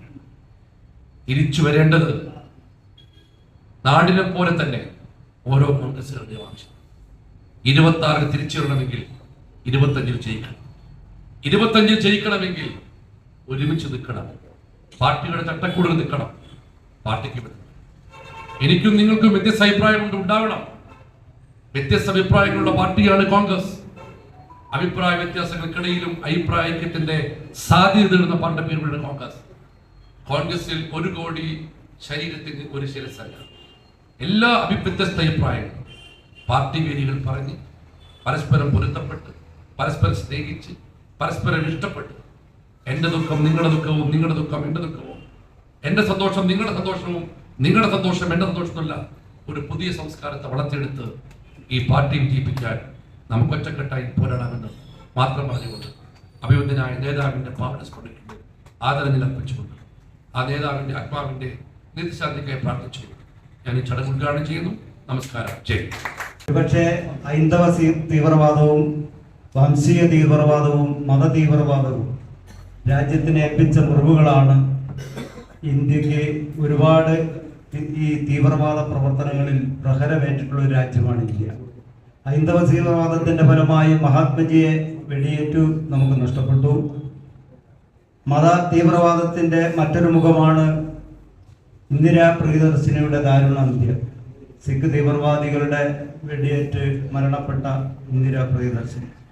അതുപോലെ തന്നെ വംശീയ തീവ്രവാദത്തിന്റെ ഫലമായി തമിഴ് വംശീയതയുടെ പേരിൽ നമുക്ക് നഷ്ടപ്പെട്ടത് രാജീവ് ജിയാണ്. രാജീവ് ഗാന്ധിയുടെ 35ാം രക്തസാക്ഷി ദിനത്തിൽ രാജ്യം നേരിടുന്ന ഇന്നത്തെ അവസ്ഥയെക്കുറിച്ചൊക്കെ തന്നെ ഇവിടെ DCC പ്രസിഡന്റും അതിനു മുമ്പ് സംസാരിച്ചവരും സംസാരിച്ചു കഴിഞ്ഞു. സാമ്പിത്രോടെ കൊണ്ടുവന്ന് രാജ്യത്തുണ്ടാക്കിയ മാറ്റങ്ങളും ശാസ്ത്ര സാങ്കേതിക രംഗത്ത് ഇന്ത്യ കൈവരിച്ച നേട്ടങ്ങളും ഒക്കെ തന്നെ ഇവിടെ പ്രതിപാദിക്കപ്പെട്ടിട്ടുണ്ട്. അതുപോലെ തന്നെ നവോദയ വിദ്യാലയത്തെ കുറിച്ച് സംസാരിച്ചു. നമ്മുടെ 18 വയസ്സുള്ള ആളുകൾക്ക് യുവാക്കളെ ഭരണത്തിലേക്ക് കൊണ്ടുവരാനും അതുപോലെ അധികാര വികേന്ദ്രീകരണവുമായി ബന്ധപ്പെട്ട് രാജ്യത്ത് മാറ്റങ്ങൾ ഉണ്ടാക്കാം. പ്രധാനമന്ത്രി കസേരയിലേക്ക് ശാന്തിവനത്തിലെ ചന്ദനചിതയിൽ എത്തിയിരിക്കുന്ന മാതാവിന്റെ ഭൗതിക ശരീരത്തിന്റെ അടുത്ത് നിന്ന് രാജ്യത്തിലെ കോൺഗ്രസിന്റെയും ജനങ്ങളുടെയും നിർബന്ധപ്രകാരം അധികാരം ഏറ്റെടുക്കേണ്ടി വന്ന രാജീവ് ജി ആ രാജ്യത്തിന് വേണ്ടി ചെയ്ത കാര്യങ്ങളെ കുറിച്ചൊക്കെ തന്നെ ഇവിടെ സൂചിപ്പിച്ചു കഴിഞ്ഞു. അതുകൊണ്ട് തന്നെ രാജീവ് ജിയുടെ പാവന സ്മരണയ്ക്ക് മുന്നിൽ 1000 അഞ്ജലികൾ അർപ്പിച്ചുകൊണ്ട് ഈ രക്തസാക്ഷി ദിനത്തിൽ നേരത്തെ പ്രസിഡന്റ് സൂചിപ്പിച്ചതുപോലെ കോൺഗ്രസിന് രാജ്യത്തിന് വേണ്ടി പിടഞ്ഞു വീണിട്ടുള്ള നേതാക്കന്മാരെ ഓർത്തുകൊണ്ട് ഈ രാജ്യത്ത് കോൺഗ്രസിന്റെ കൈകളിലേക്ക് മതേതരത്വവും ജനാധിപത്യവും സോഷ്യലിസവും തുടരുന്ന ഒരു രാഷ്ട്രത്തെ വീണ്ടെടുക്കാൻ വേണ്ടിയുള്ള പോരാട്ടത്തിൽ നമുക്ക് ഒത്തുചേരാമെന്നും അതിനായി പ്രവർത്തിക്കാമെന്നും രാജീവ് ജിയുടെ സ്മരണ നിലനിൽക്കുന്ന ഈ അവസരത്തിൽ പ്രതിജ്ഞയെടുക്കാം എന്ന് മാത്രം സൂചിപ്പിച്ചുകൊണ്ട് ഈ ചടങ്ങിന് എല്ലാവിധ ആശംസകളും നേരുന്നു. നമസ്കാരം. രാജീവ് ജിയുടെ ജ്വലിക്കുന്ന ഓർമ്മകൾക്ക് മുമ്പിൽ 1000 അശ്രുഷ്മങ്ങൾ അർപ്പിച്ചുകൊണ്ട് ഈ ചടങ്ങിന് എല്ലാവിധ ഭാവുകങ്ങളും നേരുന്നു. നന്ദി, നമസ്കാരം. ജയ്. രാജീവ് ഗാന്ധിയുടെ ഓർമ്മകൾ പുതുക്കുകയാണ്. അദ്ദേഹം രാജ്യത്തിന് വേണ്ടി, രാജ്യത്തിന്റെ അഖണ്ഡതയ്ക്ക് വേണ്ടി, അയൽ രാജ്യത്തുണ്ടായിരുന്ന പ്രശ്നങ്ങൾ പരിഹരിക്കാൻ വേണ്ടിയിട്ട് ശ്രീലങ്കയിൽ വലിയ തോതിലുള്ള ആഭ്യന്തര പ്രശ്നം ഉണ്ടായപ്പോൾ, വംശീയ കലാപം ഉണ്ടായപ്പോൾ, നമുക്കൊക്കെ അറിയാം ബംഗ്ലാദേശ് പോലെ തന്നെ ബംഗ്ലാദേശിലുണ്ടായ പോലെ തന്നെ ഒരു വംശീയ കലാപം അല്ലെങ്കിൽ രാഷ്ട്രീയ കലാപം ശ്രീലങ്കയിൽ ഉണ്ടായിരുന്നു. ശ്രീലങ്കൻ തമിഴന്മാരുടെ അനിയന്ത്രിതമായിട്ടുള്ള ഒരു പലായനം ഇന്ത്യയിലേക്ക് ഉണ്ടാവുകയും ഇന്ത്യയുടെ സാമൂഹിക സാമ്പത്തിക രംഗത്തെ തന്നെ അത് വലിയ തോതിൽ ബാധിക്കുമെന്ന് മനസ്സിലാക്കുകയും അസ്ഥിരമായിട്ടുള്ള നമ്മുടെ അയൽപക്കം ഇന്ത്യയുടെ ആഭ്യന്തര സുരക്ഷയ്ക്ക് തന്നെ ഭീഷണിയാണെന്ന് മനസ്സിലാക്കിയതിന്റെ അടിസ്ഥാനത്തിലാണ് രാജീവ് ഗാന്ധി വളരെ കൃത്യമായിട്ട് ശ്രീലങ്കയിലെ ആഭ്യന്തര പ്രശ്നത്തിൽ സമാധാന സേനയായിട്ട് നമ്മുടെ സേനയെ അയക്കുകയും അതിന്റെ ഒരു ദുരന്തപൂർണമായിട്ടുള്ള പര്യവസാനമായി ശ്രീപെരുമ്പത്തൂരിൽ അദ്ദേഹത്തിന് ദാരുണമായിട്ടുള്ള അന്ത്യം സംഭവിക്കുകയും ചെയ്തു. ഇന്ദിരാഗാന്ധി സമം ഇന്ത്യ എന്ന് പറയുന്ന ഒരു കാലഘട്ടത്തിൽ ഇന്ദിരാഗാന്ധിയുടെ അകാല വിയോഗം ഈ രാജ്യത്തുണ്ടാക്കിയിട്ടുള്ള വലിയൊരു വാക്വത്തിൽ നിന്ന് ഒരു ഉത്തരമായി നമ്മുടെ മുമ്പിലേക്ക് കടന്നു വന്നത് യുവാവായിട്ടുള്ള രാജീവ് ഗാന്ധിയായിരുന്നു. അദ്ദേഹത്തിന്റെ നൂതനമായിട്ടുള്ള പല ചിന്തകളും ഇന്ത്യയുടെ അതുവരെ ഉണ്ടായിട്ടുള്ള വികസന കാഴ്ചപ്പാടിൽ നിന്ന് വളരെ ക്രിയാത്മകമായിട്ടും വളരെ നൂതനമായിട്ടും പല ആശയങ്ങൾ ഇന്ത്യയുടെ വികസന പദ്ധതിയിലേക്ക് കടന്നു വരികയും ശാസ്ത്ര സാങ്കേതിക രംഗത്ത് വളരെ കൃത്യമായിട്ട് ഇന്ത്യക്ക് ഒരു മുന്നേറ്റം സാധ്യമായത് പ്രിയങ്കരനായിട്ടുള്ള രാജീവ് ഗാന്ധിയുടെ കാലഘട്ടത്തിലായിരുന്നു എന്നത് നമ്മളെക്കാലത്തും ഓർക്കുന്നൊരു കാര്യമാണ്. രാജീവ് ഗാന്ധിയുമായി ബന്ധപ്പെട്ടുകൊണ്ട് ഇന്ത്യയുടെ അത്തരത്തിലുള്ള വികസന പ്രയാണവുമായി ബന്ധപ്പെട്ടുകൊണ്ട് ഒട്ടേറെ കാര്യങ്ങൾ പറയാനുണ്ടെങ്കിലും നമ്മൾ ഇന്ന് എത്തി നിൽക്കുന്ന ഒരു രാഷ്ട്രീയ സാഹചര്യം, ഇന്ന് ഇന്ത്യ മഹാരാജ്യത്തിലായാലും കേരളത്തിലായാലും ഏറ്റവും ഒടുവിൽ നമ്മുടെയൊക്കെ മനസാക്ഷിയെ ഞെട്ടിച്ചുകൊണ്ട് ഒരു ബിന്ദു എന്ന് പറയുന്ന ഒരു വീട്ടമ്മ, ആ വീട്ടമ്മ അവര് സ്വന്തം കുടുംബം പോറ്റാൻ വേണ്ടിയിട്ട് മറ്റൊരു വീട്ടിൽ ജോലി ചെയ്യുകയാണ്. അങ്ങനെ ജോലി ചെയ്യുമ്പോൾ ആ വീട്ടിലെ സ്വർണ്ണാഭരണങ്ങൾ കാണുന്നില്ല എന്ന് പരാതിപ്പെടുകയും അവരെ പോലീസ് അന്വേഷണത്തിന് വേണ്ടി വിളിച്ചു വരുത്തുകയും വളരെ നേരം, ദിവസങ്ങൾ അല്ലെങ്കിൽ മണിക്കൂറുകളോളം ആ പോലീസ് സ്റ്റേഷനിൽ അവർ നിൽക്കേണ്ടി വരികയും ആധുനിക അല്ലെങ്കിൽ വർത്തമാനകാലത്തെ നമ്മുടെയൊക്കെ തന്നെ ധാരണകളെയൊക്കെ തെറ്റിച്ചുകൊണ്ട് അവരുടെ നിറത്തിന്റെ അടിസ്ഥാനത്തിൽ, അവരുടെ ജാതിയുടെ അടിസ്ഥാനത്തിലൊക്കെ തന്നെ അവർ പീഡനം ഏറ്റുവാങ്ങുകയും, നമ്മളൊരു കാലത്ത് നമ്മളൊക്കെ മനസ്സിലാക്കിയിട്ടുണ്ട്, ഇന്ത്യയിൽ കുടിവെള്ളവും പൊതുവിടവും ഒക്കെ നിഷേധിക്കപ്പെട്ട ഒരു സാഹചര്യം ഉണ്ടായിട്ടുണ്ട്. അത്തരത്തിൽ ഏറെ നേരം ആ പോലീസ് സ്റ്റേഷനിൽ നിൽക്കുമ്പോൾ ആ പോലീസ് സ്റ്റേഷനിൽ നിന്ന് കുടിവെള്ളം ചോദിച്ചപ്പോ ടോയ്ലറ്റിലെ പൈപ്പിൽ നിന്ന്, ടോയ്ലറ്റിലെ ബക്കറ്റിൽ നിന്ന് കുടിക്കാൻ വേണ്ടി ആവശ്യപ്പെട്ട രീതിയിലേക്കുള്ള മലയാളിയുടെ പ്രബുദ്ധ ബോധത്തെ പോലും തലകുലിപ്പിക്കുന്ന രീതിയിലേക്കുള്ള ഒരു സാഹചര്യം കേരളം കണ്ടുകൊണ്ടിരിക്കുകയാണ്. അത് തൊട്ടു മുമ്പ് വേടനുമായി ബന്ധപ്പെട്ട് നമ്മൾ ഇത്തരത്തിലുള്ള ഒരു വിഷയം കണ്ടു. കേരളത്തിലെ പുതിയ തരംഗമായി യുവാക്കൾക്കിടയിലേക്ക് കൃത്യമായിട്ടുള്ള അംബേദ്കറേറ്റ് രാഷ്ട്രീയം പറഞ്ഞുകൊണ്ട് വേടൻ എന്ന് പറയുന്ന ഒരു പാട്ടുകാരൻ കടന്നു വരികയാണ്, ഒരു റാപ്പർ കടന്നു വരികയാണ്. കേരളത്തെ സംബന്ധിച്ചിടത്തോളം കേരളത്തിൽ ഇതുവരെ പരിചിതമല്ലാത്ത ഒരു ഗാനശാഖയാണ് അദ്ദേഹം പരിചയപ്പെടുത്തുന്നത്. പിണറായിയുടെ 9ാം വർഷത്തെ ഈ ഭരണകാലത്ത് കേരളമാകമാനം ലഹരിയുടെ പിടിയിൽ അകപ്പെടുകയും ഈ നാട്ടിലെ വീടുകളിലെ സാധാരണക്കാരായ ആളുകളുടെ വീടുകളിൽ പോലും വിദ്യാർത്ഥികളും കുട്ടികളും ഒക്കെ തന്നെ ലഹരിക്ക് അടിമപ്പെടുകയും സഹോദരിമാരെ, അമ്മമാരെ കണ്ടാൽ തിരിച്ചറിയാൻ പറ്റാത്ത രീതിയിലേക്ക് അവരെ ഇല്ലായ്മ ചെയ്യുന്ന രീതിയിലേക്ക്, മകൻ അമ്മയെ ഇല്ലായ്മ ചെയ്യുന്ന രീതിയിലേക്ക്, കൂടപ്പിറപ്പുകളെ സഹോദരൻ ഇല്ലായ്മ ചെയ്യുന്ന രീതിയിലേക്കൊക്കെ ലഹരിയുടെ ഒരു വലിയ രീതിയിലുള്ള ഒരു നീരാളിപ്പിടുത്തം ഈ സമൂഹത്തിൽ ഉണ്ടാവുമ്പോൾ അതിനെതിരെ ശക്തമായ നടപടിയെടുക്കൽ പരാജയപ്പെട്ട ഒരു ഗവൺമെന്റ് കണ്ണിൽ പൊടിയിടുന്ന രീതിയിലേക്ക് ചില സെലിബ്രിറ്റികളുടെ പിന്നാലെ പോവുകയും അതിന്റെ ഭാഗമായിട്ട് വേടനെ പോലുള്ള സെലിബ്രിറ്റികൾ ഇത്തരത്തിൽ കഞ്ചാവ് ഉപയോഗിച്ചു എന്ന രീതിയിലേക്കുള്ള ഒരു കേസ് വരികയും അദ്ദേഹം അറസ്റ്റിലാക്കപ്പെടുകയാണ് ചെയ്തത്. ഇങ്ങനെ അറസ്റ്റിലാക്കപ്പെട്ടപ്പോ അത് അറസ്റ്റ് ചെയ്തത് തെറ്റാണ് എന്നുള്ള യാതൊരു തരത്തിലുള്ള ഒരു നിലപാടും നമ്മളെ സംബന്ധിച്ചിടത്തില്ല. അദ്ദേഹം തെറ്റുകാരനാണെങ്കിൽ അദ്ദേഹം ശിക്ഷിക്കപ്പെടണം. പക്ഷെ അദ്ദേഹത്തിന്റെ കയ്യിലുള്ള ആ ഒരു കയ്യിൽ നിന്ന് പിടിച്ചെടുത്തതിന്റെ അളവ് അദ്ദേഹത്തിന് ജാമ്യം കിട്ടാവുന്ന രീതിയിലാണെന്ന് മനസ്സിലാക്കിയിട്ടുള്ള പോലീസ് അവിടെ ഇഷ്ട നീതി, ഇത്തരത്തിലുള്ള ഒട്ടനവധി കേസുകളിൽ മറ്റു പലർക്കും ജാമ്യം ലഭിക്കുമ്പോൾ വേടനെ പോലുള്ള ഒരാൾക്ക് നീതി നിഷേധിക്കുന്ന രീതിയിലേക്ക് മറ്റ് കേസുകൾ അദ്ദേഹത്തിന്റെ തലയിൽ ചാർത്തുന്ന രീതിയിലേക്കുള്ള കാര്യങ്ങളാണ് നമ്മൾ കണ്ടത്. ദൃശ്യമാധ്യമങ്ങളിലൂടെ വളരെ കൃത്യമായിട്ട് നമുക്ക് ഓരോരുത്തർക്കും അത് മനസ്സിലാക്കാൻ സാധിക്കുന്നുണ്ട്. വേടനെ അറസ്റ്റ് ചെയ്യാൻ വേണ്ടിയിട്ട് പറഞ്ഞത് അദ്ദേഹം പുലിനഖം ഉപയോഗിച്ചു. അപ്പോഴാണ്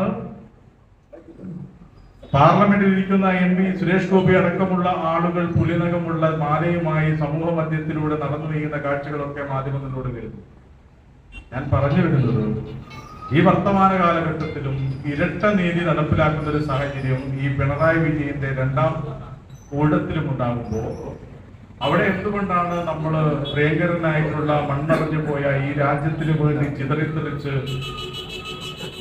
ജീവൻ നഷ്ടപ്പെട്ടു പോയ ഒരു പ്രധാനമന്ത്രിയെ ഓർക്കേണ്ടി വരുന്ന സാഹചര്യം എന്ന് പറഞ്ഞാൽ, ഇന്ത്യ എന്ന് പറയുന്ന സനാതനികൾ സനാതന മൂല്യവും അത് വളരെ പവിത്രമായ എന്തൊക്കെയാണ് എന്നൊക്കെ പറഞ്ഞു വരുന്ന സനാതന മൂല്യം മുന്നോട്ട് വെക്കുന്ന ഇത്തരത്തിലുള്ള ഇരട്ട നീതി, മനുഷ്യരുടെ അന്തസ്സിന് നിരക്കാത്ത രീതിയിലേക്കുള്ള ചില സാമൂഹിക സാഹചര്യങ്ങളൊക്കെ ഈ ഇന്ത്യ മഹാരാജ്യത്ത് നിലനിൽക്കുമ്പോൾ അതിനെതിരെ ശക്തമായിട്ടുള്ള നിലപാടുകൾ ഇന്ത്യൻ നാഷണൽ കോൺഗ്രസ് സ്വീകരിച്ചതിന്റെ ഭാഗമായിട്ടാണ് ഇത്തരത്തിൽ ഏറ്റവും പിന്നോക്കാവസ്ഥ നേരിടുന്ന, സാമൂഹികവും സാമ്പത്തികവുമായി ഏറ്റവും പിന്നോക്കാവസ്ഥ നേരിടുന്ന, വിദ്യാഭ്യാസപരമായി ഏറ്റവും പിന്നോക്കാവസ്ഥ നേരിടുന്ന ജോലികളിൽ ഇന്ന് നമ്മള് BJP-യുടെ നേതാവുണ്ടല്ലോ ശശികല ടീച്ചറുടെ ഒരു പ്രസ്താവന ഞാൻ വീഡിയോയിൽ കാണുകയുണ്ട്.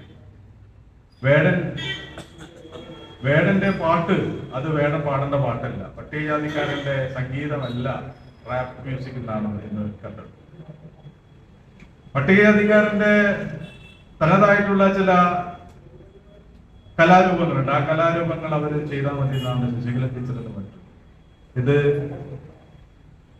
പാരമ്പര്യമായിട്ട് ഓരോ വിഭാഗങ്ങളും അനുഷ്ഠിച്ചു വരുന്ന, അല്ലെങ്കിൽ അവര് പരിശീലിച്ചു വരുന്ന കലാരൂപങ്ങൾ മാത്രം പരിശീലിച്ചാൽ മതിയെന്നും, ഇന്ത്യയിലെ ഇത്തരത്തിലുള്ള ആളുകളൊക്കെ അവരുടെ പാരമ്പര്യത്തിനനുസരിച്ചുള്ള ജോലിയിൽ പ്രവേശിച്ചാൽ മതിയെന്നും പറയുന്ന മനോവാദത്തിന് അനുസരിച്ചുള്ള രാഷ്ട്രീയമാണ് ശശികല ടീച്ചർ മുന്നോട്ട് വെക്കുന്നത്. ഞാൻ പറയുന്നത് അത്തരത്തിലുള്ള ഒരു സാമൂഹിക ഘടന സമൂഹത്തെ സ്വാധീനിക്കുന്ന രീതിയിലേക്കുള്ള ജോലികളിൽ നിന്നൊക്കെ മാറ്റി നിർത്തപ്പെടുന്നു. ഇന്ത്യയിലെ സമൂഹത്തിന്റെ മൂല്യബോധത്തിന് സാരമായിട്ടുള്ള കുഴപ്പമുണ്ടെന്ന് കണ്ടെത്തുന്നത് ഇന്ത്യൻ നാഷണൽ കോൺഗ്രസ്. ആ കുഴപ്പത്തിനെതിരെയുള്ള കൃത്യമായിട്ടുള്ള മരുന്നും മുന്നോട്ട് വെക്കുന്നത് ഇന്ത്യൻ നാഷണൽ കോൺഗ്രസ് ആണ്. അതുകൊണ്ട് തന്നെയാണ് നമ്മുടെ പട്ടികവർഗം എന്ന രീതിയിലേക്കുള്ള ഒരു വിഭാഗത്തെ നമ്മൾ ഇതിലേക്ക് ഇന്ത്യൻ ഭരണഘടനയിലേക്ക് ആഡ് ചെയ്യുന്നു. അതിന്റെ ഭാഗമായിട്ട് നമ്മൾ പലപ്പോഴും അത്തരത്തിൽ സാമൂഹികമായി പിന്നോക്ക അവസ്ഥ നേരിടുന്ന ജനങ്ങളുടെ രക്ഷകനായിട്ട് നമ്മൾ പലപ്പോഴും കാണുന്നത് BR അംബേദ്കറെയാണ്. BR അംബേദ്കറും വേഴ്സസ് കോൺഗ്രസ് എന്ന് പറയുമ്പോൾ നമ്മൾ പലപ്പോഴും കോൺഗ്രസ്സുകാർ പോലും BR അംബേദ്കറെ കൃത്യമായിട്ട് പിന്തുണയ്ക്കുന്ന സാഹചര്യമാണ് പല ഡിബേറ്റുകളും നമ്മൾ കണ്ടത്. ഇന്ത്യൻ നിയമനിർമ്മാണ സഭയിൽ ഇന്ത്യൻ നാഷണൽ കോൺഗ്രസിന് കൃത്യമായി ഭൂരിപക്ഷം ഉള്ളത് കൊണ്ട് മാത്രമാണ് പുരോഗമനപരമായിട്ടുള്ള ഇത്തരത്തിലുള്ള പല നിയമങ്ങളും ഇന്ത്യൻ ഭരണഘടനയിൽ എഴുതി ചേർക്കപ്പെട്ടതെന്ന് നമ്മൾ പലപ്പോഴും വിസ്മരിക്കപ്പെട്ടു പോകുന്നത്.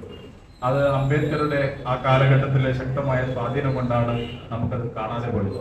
പക്ഷേ അംബേദ്കറുടെ കാലഘട്ടത്തിന് ശേഷം പ്രിയങ്കരനായിട്ടുള്ള രാജീവ് ഗാന്ധി വരുമ്പോൾ ആ രാജീവ് ഗാന്ധിയാണ് ഇന്ത്യയിൽ ഏറ്റവും ഐതിഹാസികമായിട്ടുള്ള ഒരു നിയമം മുന്നോട്ട് വെക്കുന്നത്. അത് പട്ടികജാതി പട്ടികവർഗ അതിക്രമ നിരോധന നിയമമാണ്. ഒരുപക്ഷെ ഇന്ന് നമ്മൾ ഇത്തരത്തിൽ ഇരട്ട നീതിയെ കുറിച്ച് സംസാരിക്കുമ്പോഴും പിണറായി വിജയൻ മുന്നോട്ട് വരുമ്പോൾ ഈ രാജ്യത്തിലെ ഏറ്റവും ഈ സംസ്ഥാനത്തിലെ ഏറ്റവും പിന്നോക്കക്കാരായിട്ടുള്ള ജനങ്ങൾ നേരിടുന്ന വിഷയങ്ങൾ നിരന്തരം പത്രങ്ങളിലേക്ക് വരുമ്പോഴും, ഞാൻ ഇന്നലെ ബാലുശ്ശേരി നരിക്കുനിയിലായിരുന്നു ഇന്നലെ ഒരു വൈകുന്നേരം ഒരു 10 മണി വരെ. അവിടുത്തെ വിഷയം എന്ന് പറയുന്നത് ഇതേപോലെ തന്നെ പട്ടികജാതിക്കാരായിട്ടുള്ള ഒരു കുടുംബത്തെ ആ വിഷയമായി അവർക്ക് ഒരു വിഷയം വന്നപ്പോൾ ആ വിഷയം പരിഹരിക്കാൻ വേണ്ടി CPM-കാര് പാർട്ടി ഓഫീസിലേക്ക് അവരെ ക്ഷണിച്ചു. അവരെ പാർട്ടി ഓഫീസിലെത്തുന്നു പറയും. പാർട്ടി ഓഫീസിൽ നമ്മുടെ കോളേജുകളൊക്കെ SFI-ക്കാരുടെ ഒക്കെ രാഷ്ട്രീയത്തിന്റെ ഭാഗമായി നമ്മൾ കോളേജിലൊക്കെ കേട്ടിട്ടുണ്ട്. കോളേജിലെ യൂണിയൻ ഓഫീസിൽ ഇടിമുറി.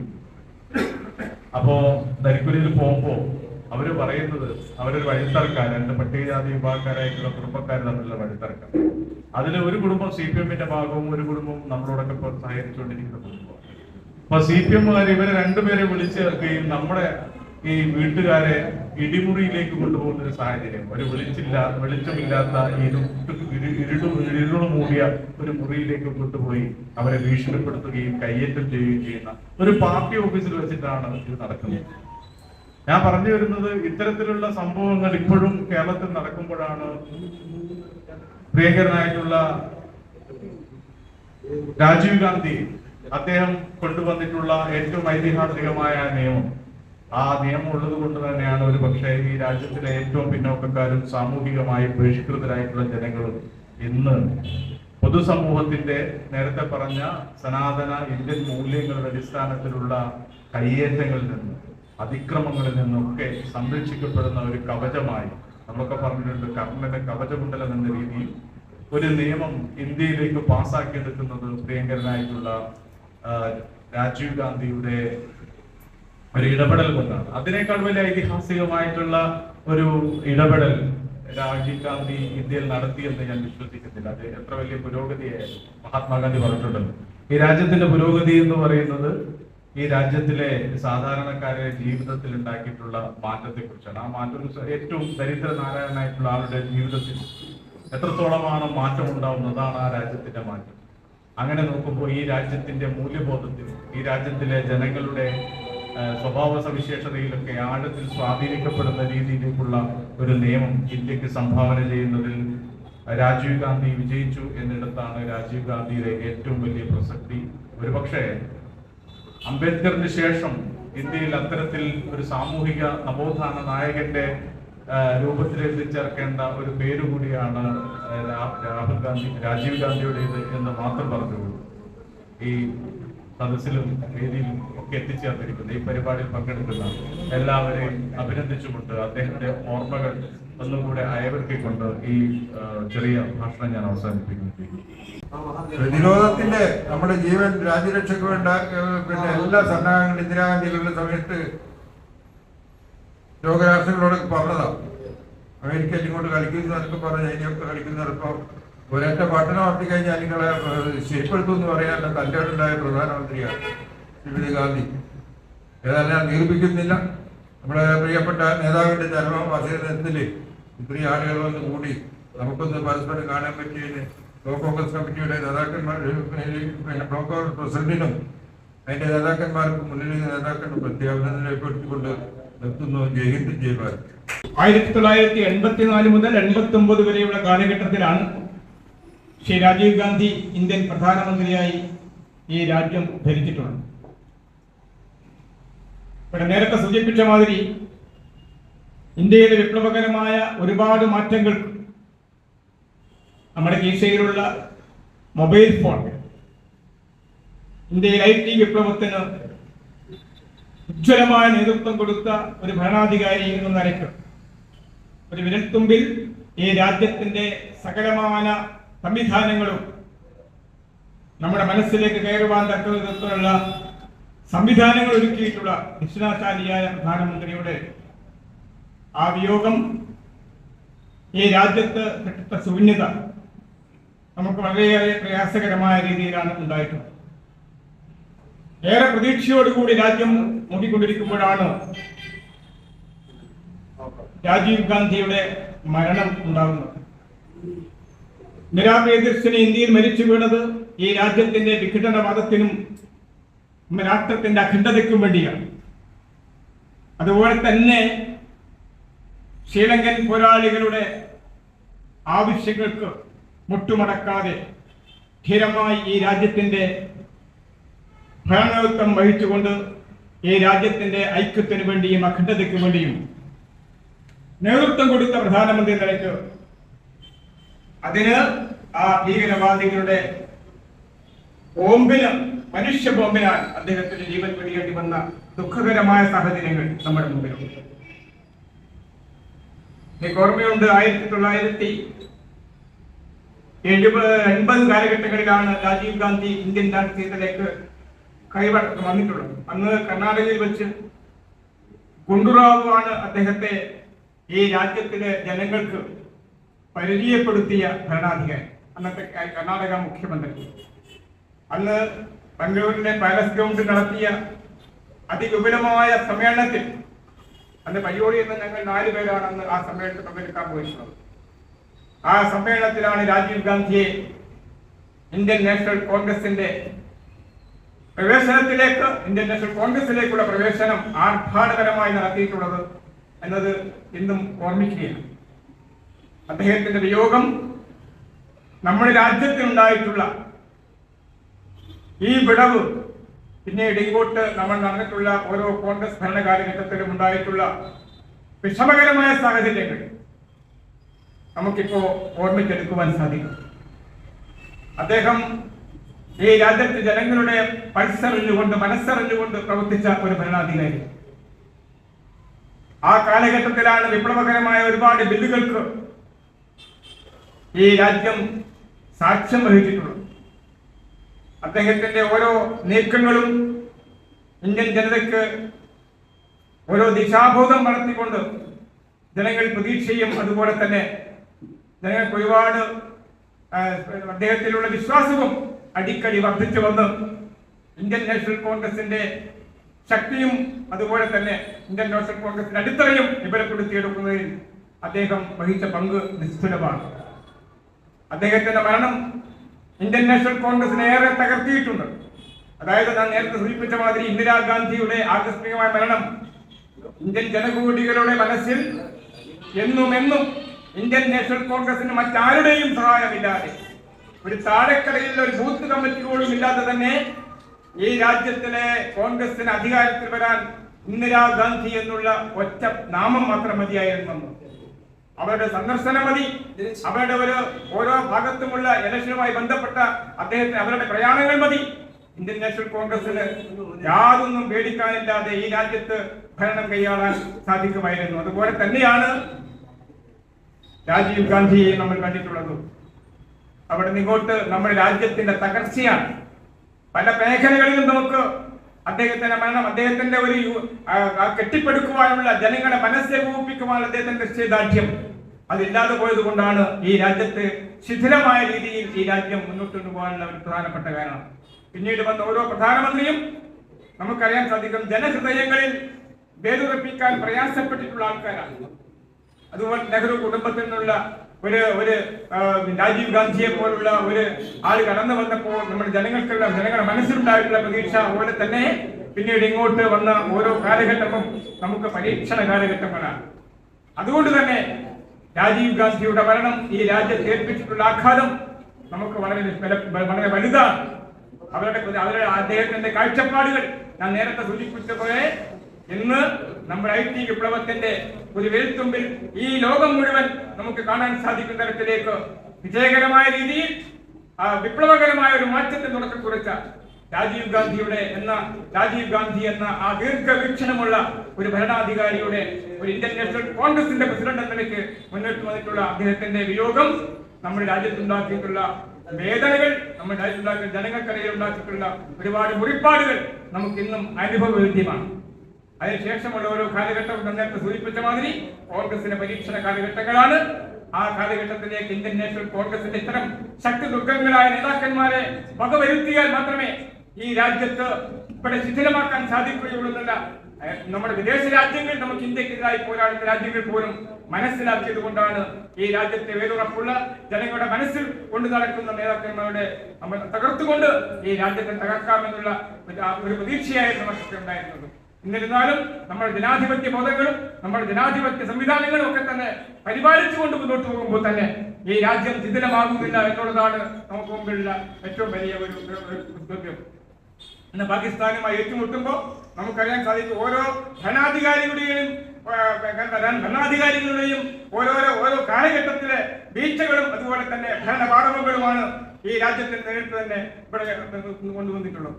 അതുകൊണ്ട് തന്നെ ഈ രാജ്യം നിലനിൽക്കണമെങ്കിൽ നമുക്ക് ഒറ്റക്കെട്ടായി മുന്നോട്ട് പോകേണ്ട കാലഘട്ടമാണ്.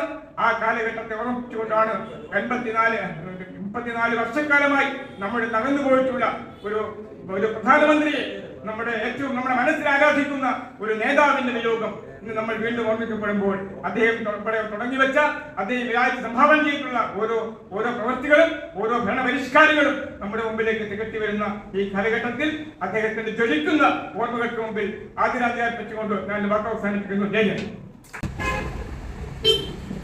നെഹ്റു കുടുംബത്തെ ഇല്ലായ്മ ചെയ്യാൻ ആവശ്യമായ പ്രക്രിയകൾക്ക് രൂപം കൊടുക്കുന്നതിന്റെ അവസാനം രാജീവ് ഗാന്ധി കൂടെ തീർന്നു എന്ന് നമ്മുടെ ഇന്ത്യയിലുള്ള വിശാലമായി ചിന്തിക്കുന്ന ആളുകളും അവർക്ക് സപ്പോർട്ട് ചെയ്യുന്ന വിദേശ രാജ്യങ്ങൾ ഉൾപ്പെടെയുള്ള ആളുകൾക്കൊക്കെ ഒരു മറുപടി എന്നോണം നെഹ്റു കുടുംബം വീണ്ടും സജീവമായി രാജ്യത്ത് നിലനിൽക്കുന്ന ഒരു സന്ദർഭത്തിലാണ് നമ്മൾ രാജീവ് ഗാന്ധിയുടെ ചരമവാർഷികം ആചരിക്കുന്നത്.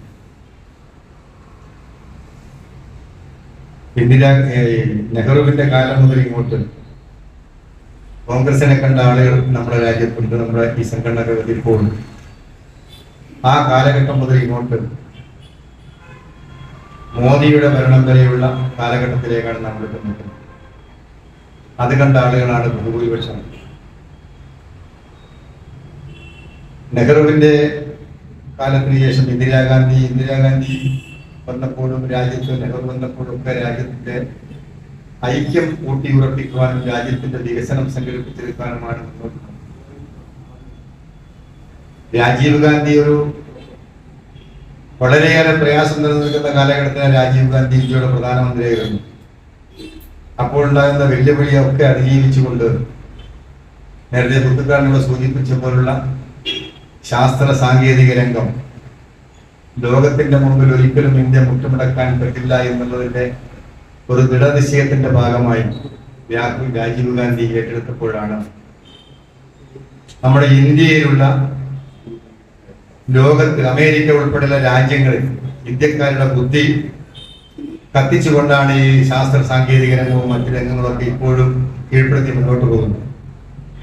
അങ്ങനെ രാജീവ് ഗാന്ധിയുടെ ഒരു സുഹൃത്ത് എന്ന രീതിയിൽ സാം പിത്രോഡ എന്ന് പറയുന്ന ഒരു ശാസ്ത്രജ്ഞനെ അദ്ദേഹം അമേരിക്കയിൽ നിന്ന് ജോലി ചെയ്യുകയാണ്. അദ്ദേഹത്തെ ഇന്ത്യയിൽ വിളിപ്പിച്ച് അദ്ദേഹം പറഞ്ഞതെന്താന്ന് പറഞ്ഞാൽ, ലോകത്തിന്റെ മുമ്പിൽ ഒരിക്കലും താണുപോകാത്ത രീതിയിൽ ശാസ്ത്ര സാങ്കേതിക രംഗം ഉയർത്തണമെന്ന് എന്ത് മാർഗം? അപ്പൊ അദ്ദേഹം പറഞ്ഞു, എന്റെ കൂട്ടത്തിൽ 74ഓളം ആളുകൾ, ആ 74ഓളം ആളുകൾക്ക് അവർ ഇന്ന് കൈപ്പറ്റുന്ന ശമ്പളം, ആ ശമ്പളം കൊടുക്കുകയാണ്. അവരെ വെച്ച് 2 മുറി തന്നു കഴിഞ്ഞാൽ അതിന്റെ ഉത്തരവാദിത്തം പൂർണ്ണമായി ഞാൻ ഏറ്റെടുക്കാമെന്ന് പറഞ്ഞപ്പോൾ ആ 74 ആളുകൾ ഉൾപ്പെടെയുള്ള ആളുകളാണ് സാം പിത്രോഡയുടെ നേതൃത്വത്തിൽ ശാസ്ത്ര സാങ്കേതിക രംഗം ഇത്രയും കണ്ട് മുന്നോട്ട് ഉയർത്തിപ്പിടിക്കാൻ സാധിച്ചത്. അതുപോലെ മറ്റെല്ലാ രംഗവും നെഹ്റുവിന്റെ ഭരണകാലം, ഇന്ത്യക്ക് ഒന്നുമില്ലാത്ത കാലം മുതൽ ഇങ്ങോട്ട് ഇന്നിപ്പം പാകിസ്ഥാനെ ഒറ്റയടിക്ക് ഭരണയിച്ചു എന്നൊക്കെ പറയുന്നില്ല. ബംഗ്ലാദേശ് യുദ്ധവുമായി ബന്ധപ്പെട്ട് ഇന്ദിരാഗാന്ധി അമേരിക്കയുടെ 7ാം പടക്കപ്പൽ എന്ന് പറയുന്ന വെറും വായുനാ കൊണ്ട് മാത്രം അടക്കിയതാണ്. അമേരിക്കയുടെ 7ാം പടക്കപ്പലിനെ പാകിസ്ഥാനെ സഹായിക്കുന്നതിന് വേണ്ടി വന്നപ്പോ ഇന്ദിരാഗാന്ധി പറഞ്ഞ 7ാം പടക്കപ്പൽ ഞങ്ങളുടെ ഒരു കടലാസ് തോണിക്കേ ഉള്ളൂ, കൊണ്ട് കത്തി ഭസ്മമായി പോ, തിരിച്ചു വിളിച്ചില്ലെങ്കിൽ പൊട്ടിപ്പോകും, നമ്മുടെ യുദ്ധം അങ്ങോട്ടേക്കാണ് എന്ന ആ അതിശക്തമായ ഭാഷയിൽ 7ാം പടക്കപ്പൽ തിരിച്ചയച്ച രാജ്യമാണ് നമ്മുടെ രാജ്യം. അത് ചെങ്ങായിന്റെ 40 ലക്ഷം രൂപയുടെ കൂട്ടുസൂട്ടിട്ട് പോകുന്നതിന്റെ പോരല്ല, കോൺഗ്രസിന്റെ പോരാണ്. ഈ ലോകത്ത് ഈ ഇന്ത്യ രാജ്യത്ത് ഈ യുദ്ധം നടക്കുന്ന സമയത്ത് ഒരു സർവകക്ഷി യോഗത്തിൽ പോലും പങ്കെടുക്കാൻ സമയമില്ലാത്ത പ്രധാനമന്ത്രിയാണ് നമ്മുടെ പ്രധാനമന്ത്രി. അവിടെയാണ് നമ്മൾ മനസ്സിലാക്കേണ്ടത്. നേരത്തെ ഈ ഞാൻ കടന്നു വരുമ്പോൾ നമ്മളെ ഈ ശീതല്ലായിയുടെ പറയുന്നില്ല, മുഴുവൻ ആളുകളെയും പുച്ഛമാണ്, ഇന്ത്യയിലെ മുഴുവൻ ആളുകളെയും പുച്ഛമാണ് നമ്മുടെ പ്രധാനമന്ത്രി. അദ്ദേഹവും അദ്ദേഹത്തിന്റെ പാർട്ടി കുറച്ച് ഈ ഗുണ്ടാ സംഘമല്ലാതെ വേറൊന്നും അദ്ദേഹത്തിനില്ല. അപ്പൊ അത് തുടച്ചു മാറ്റണമെങ്കിൽ ഇന്ത്യൻ നാഷണൽ കോൺഗ്രസിന്റെ പ്രവർത്തകന്മാർ സജീവമായ രീതിയിൽ മുന്നോട്ട് വരും. രാജീവ് ഗാന്ധിയുടെ ചരമം നമ്മൾ ആചരിക്കുമ്പോൾ അദ്ദേഹം എന്തിനു വേണ്ടിയാണ് നമ്മൾ വിട്ടുപോയതെന്നൊക്കെയുള്ള ആലോചന നിങ്ങളുടെ മനസ്സിലുണ്ടാകും ഞാൻ സൂചിപ്പിക്കുന്നില്ല. രാജീവ് ഗാന്ധി മരിച്ചത് നല്ല ഏത് കട്ടിക്കിട്ടോടാണ്. രാജീവ് ഗാന്ധി മരിച്ചപ്പോ മരിക്കുന്ന ഇയാൾ പറഞ്ഞില്ലേ, തെരഞ്ഞെടുപ്പിന്റെ പ്രചരണവുമായി ബന്ധപ്പെട്ട രാത്രി 1:30 മണിക്ക് നമ്മൾ ഈ മൈക്ക് അനൗൺസ്മെന്റും മറ്റു കാര്യങ്ങളൊക്കെ അന്ന് തീരാൻ തോന്നും. അതിന്റെ പിറ്റേ ദിവസം 4 മണി വരാൻ തോന്നും, ഓർമ്മയില്ല. അപ്പൊ അതും കഴിഞ്ഞ് വീട്ടിൽ വന്നിങ്ങനെ ഈ ഒരു 10 മിനിറ്റ് ഇങ്ങനെ കഴിയുമ്പോഴാണ് ഒരു അനൗൺസ്മെന്റ്, പാതിരാത്രി രാജീവ് ഗാന്ധി റെഡിയായിപ്പോയി എന്നുള്ളതാണ്.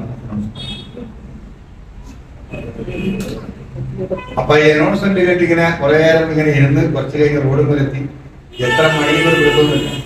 ഒരു രാവിലെ ഒരു 7 മണി 7 മണി നമ്മള് കാലുകൾ ഇങ്ങനെ കൂടി വന്നപ്പോ എവിടുന്ന വന്നൊരു പോലീസ് വണ്ടി ഉള്ള ലാസ്റ്റ് കൂടെ അടി നിന്ന് കൊള്ളുക. നമ്മളിങ്ങനെ എന്തിനായി അടിക്കുന്നത് ഇപ്പോ നമുക്ക് നെല്ലിക്കൽ അടി കൊണ്ടാൻ നേരം തോന്നും. ലാത്തി മുറിഞ്ഞു പോയിട്ടും ഒന്നും ഉടുപ്പില്ലാണ്ട് കൊള്ളുക അടി. അന്നത്തെ ബൂത്ത് പ്രസിഡന്റ് കരുണാനിധിക്കുണ്ട്, അയാളുടെ തല പൊട്ടി 4 ഉണ്ടൊക്കെ. എനിക്ക് മുറിവൊന്നുമില്ല, പക്ഷെ ലാത്തിയുടെ കല പുറത്തിങ്ങനെ ഉണ്ട്. ഇപ്പൊ രാജീവ് ഗാന്ധി മരിച്ചപ്പോ അത് എന്താന്ന് പറഞ്ഞാൽ ആ വേദനയൊന്നും ഇല്ല. കാരണം അത്രയും ആ മനസ്സിന്റെ ഏറ്റവും വലിയ ആഴത്തിലാണ് ഈ ഇദ്ദേഹം കിടക്കുന്നത്. ഇദ്ദേഹത്തിന്റെ മരണം നമ്മെ സംബന്ധിച്ച് വളരെ പ്രയാസങ്ങളും പ്രശ്നങ്ങളുമാണ്. പിന്നെ നമുക്ക് 2 അടി കിട്ടിയൊന്നും വലിയ പ്രശ്നമില്ല എന്ന രീതി ആണ് നമ്മുടെ മനസ്സെന്നുള്ളത്. അപ്പൊ ഈ രാജീവ് ഗാന്ധിയുടെ ഈ എന്തിനു വേണ്ടി നമ്മൾ മരിച്ചു എന്നതിനെ കോൺഗ്രസിന്റെ മുഴുവൻ ആളുകളും അത് ഉൾക്കൊണ്ടുകൊണ്ട് ഈ പ്രസ്ഥാനത്തെ ശക്തിപ്പെടുത്തി മുന്നോട്ട് കൊണ്ടുപോകാൻ തയ്യാറെടുക്കണമെന്നാണ് നമുക്ക് പറയാൻ. കാരണം അത്ര രീതിയിലാണ് നമ്മുടെ രാജ്യം, നമ്മുടെ പാർട്ടി. പുതിയ തലമുറയും പഴയ തലമുറയും പുതിയ തലമുറ എന്ന് പറയുന്നത് ഒരു ഇപ്പോഴുള്ള കാലം മാത്രമേ കാണുന്നുള്ളൂ. പഴയ തലമുറക്ക് പഴയതും പുതിയതും കാണുന്നുണ്ട്. പഴയതും പുതിയതും കണ്ട കാണുന്ന ആളുകളാണ് നമ്മൾ. പഴയത് കണ്ടു, പുതിയത് കാണുന്നു. അപ്പൊ അതിൽ നിന്നൊക്കെ നമ്മൾ ഉൾക്കൊണ്ടുകൊണ്ട് ഈ രാജ്യം, ഈ പാർട്ടി രക്ഷപ്പെട്ടാൽ ഈ രാജ്യം രക്ഷപ്പെടുമെന്ന രീതിയിലുള്ള ചിന്ത പൂർണ്ണമായി നമുക്ക് ഉണ്ടാകണം. ആ ചിന്ത നിങ്ങൾക്ക് ഉണ്ടാകട്ടെ എന്ന് മാത്രം പ്രാർത്ഥിച്ചുകൊണ്ട് രാജീവ് ഗാന്ധിയുടെ ഭാവന സ്മരണയ്ക്ക് മുമ്പിൽ ആദരാഞ്ജലി അർപ്പിച്ചുകൊണ്ട് അദ്ദേഹത്തിന്റെ ആത്മാവിന് നിത്യശാന്തി നേരുവാൻ ജഗദീശനോട് പ്രാർത്ഥിച്ചുകൊണ്ട് നിങ്ങളൊക്കെ എല്ലാവരെയും അഭിനന്ദിച്ചുകൊണ്ട് ഞാൻ എന്റെ വാക്കുകൾ അവസാനിക്കും. ജയ് ഭാരത്. രാജീവ് ഗാന്ധിയെ കുറിച്ച് ഓർക്കുമ്പോൾ ഒരു 3-4 തവണ അദ്ദേഹത്തെ വളരെ അടുത്ത് കാണുവാൻ സാധിച്ച ഒരു ഭാഗ്യമായി കരുതുന്ന ഒരാളാണ് ഞാൻ ഓർക്കുന്നത്. ഒന്ന് സേവാദളിന്റെ സീറ്റിൽ ഉൾപ്പെടെയുള്ള ആളുകൾ സേവാദളിന്റെ ഭാരവാഹികളായി കടന്നു വന്ന ആ ഒരു കാലഘട്ടം. ശ്രീ കെ മുരളീധരൻ സേവാദളിന്റെ കോഴിക്കോട് ജില്ലാ ചെയർമാനായിരിക്കുന്ന ആ കാലഘട്ടം നമ്മുടെ സംസ്ഥാന സേവാദളിന്റെ വലിയൊരു റാലി, ആയിരക്കണക്കിന് സേവാദൾ വളണ്ടിയർമാരെ പങ്കെടുപ്പിച്ചുകൊണ്ട് കോഴിക്കോട് നഗരത്തെ ഞെട്ടിച്ച ആ സേവാദൾ റാലിയുടെ സമാപന സമ്മേളനം മാനാഞ്ചിറ വൈരാഗി അന്നത്തെ പ്രധാനമന്ത്രിയായിരുന്ന രാജീവ് ഗാന്ധിയെ ഉദ്ഘാടനം ചെയ്തു. അതാണ് അദ്ദേഹത്തെ ആദ്യമായി കാണുവാൻ സാധിച്ചത്. അതുപോലെ തന്നെ 1987 ശ്രീ MT പത്മ UDF സ്ഥാനാർത്ഥിയായി കൊയിലാണ്ടിയിൽ മത്സരിക്കുന്ന ആ ഒരു തെരഞ്ഞെടുപ്പ് പ്രചരണ കാലഘട്ടം അദ്ദേഹം പ്രധാനമന്ത്രിയാണ്. കൊയിലാണ്ടി ഹൈസ്കൂൾ ഗ്രൗണ്ടിലാണ് അന്ന് പ്രധാനമന്ത്രിക്കുള്ള സ്വീകരണം. രാത്രി 8 മണിക്കാണ് അദ്ദേഹം കോഴിക്കോട് നിന്ന് കൊയിലാണ്ടി ഗ്രൗണ്ടിലേക്ക് എത്തിയത്. ശ്രീ മുത്തുകാടൻ വീട്ടിക്കൊക്കെ ഓർമ്മയുണ്ടാവും.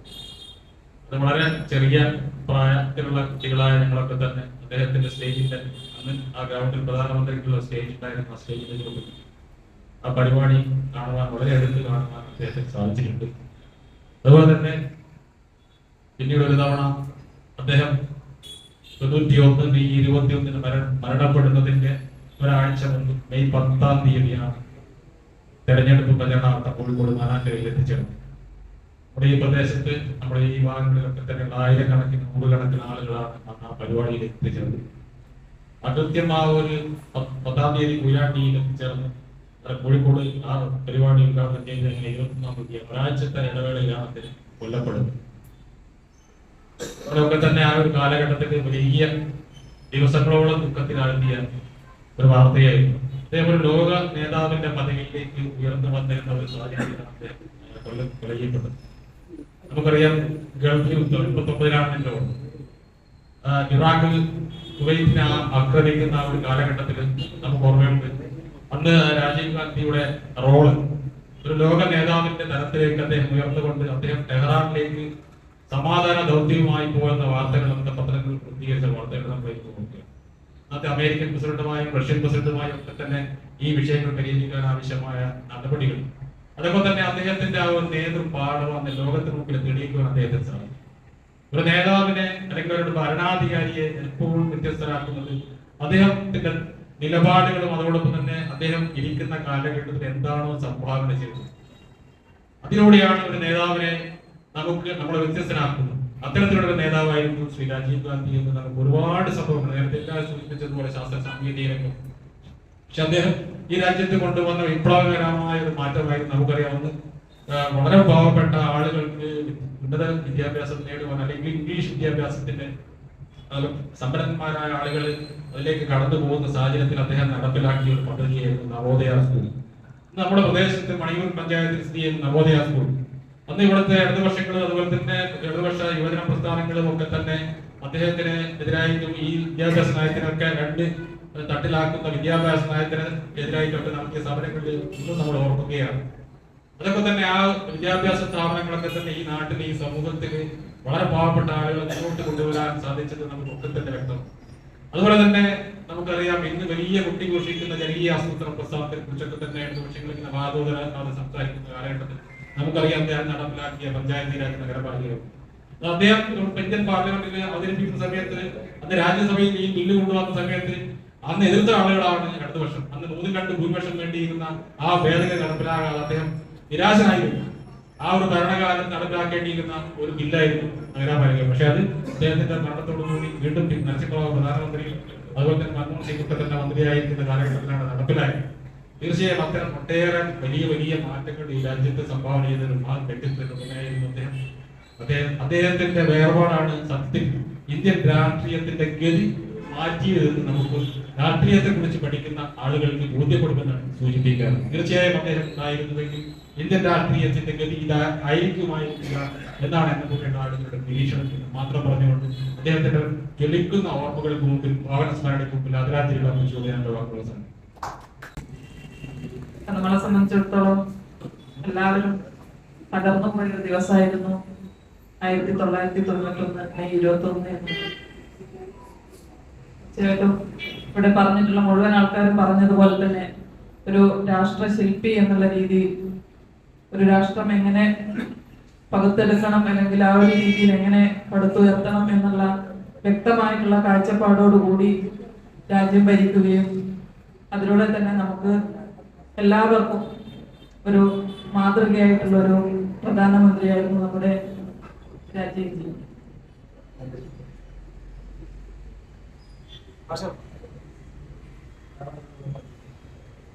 അതുകൊണ്ട് തന്നെ നമ്മുടെ ഈ ഒരു നമ്മുടെ പ്രിയങ്കരനായിട്ടുള്ള DCC പ്രസിഡന്റ് നമ്മുടെ വേദിയിലേക്ക് കടന്നു വരികയാണ്. നിങ്ങൾക്ക് എല്ലാവർക്കും വേണ്ടി സ്വാഗതം ചെയ്യുന്നു. കൂടുതലായിട്ടൊന്നും സംസാരിക്കുന്നില്ല. രാജീവ്ജിയുടെ ഓർമ്മകൾക്ക് മുന്നിൽ ഒരുപടി അശ്രുക്കൾ അർപ്പിച്ചുകൊണ്ട് നടത്തുന്ന നന്ദി, നമസ്കാരം.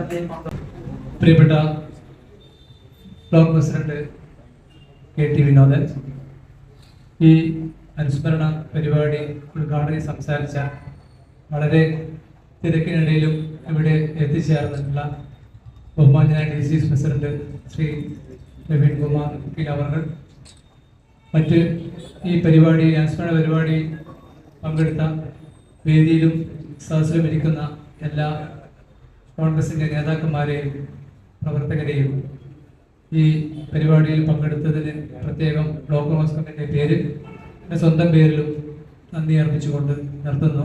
നന്ദി, നമസ്കാരം.